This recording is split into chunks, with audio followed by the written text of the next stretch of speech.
The XE factor is really at the heart of my legal sanity programs. In every interaction we have with another human being, there's an exchange of energy. And we leave that interaction either feeling a little bit energized or depleted. Sometimes it's very extreme. We may feel very energized, we may feel very depleted. Think of someone who doesn't really respect you, who's yelling at you, who's focusing on you. You generally walk away from that feeling very low and down about yourself. Think about someone who really respects what you do, who's congratulating you, who acknowledges you, who values you. You feel very, very energized. So when you have an interaction, let's just pick an interaction with a client. If your client walks away from that interaction feeling depleted, what is the chance that that client's going to want to continue doing business with you? It's not very high. It's going to go down. And if you have someone that feels so energized at the end of that interaction, they're going to want to do more business with you. They're going to tell other people about how wonderful you are.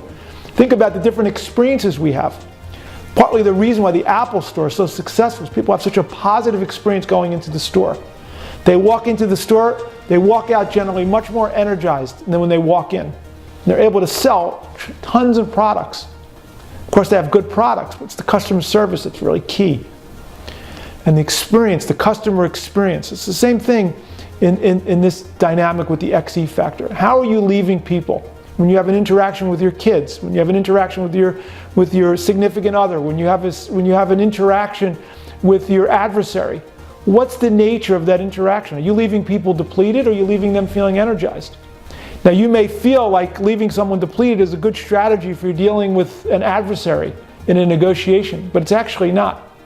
Because studies show that people tend to be so much more agreeable and flexible when they're in a good mood, when they're positive, when they're energized. When people are contracted, they tend to be cranky and rigid. Much more difficult to get a deal done in that context.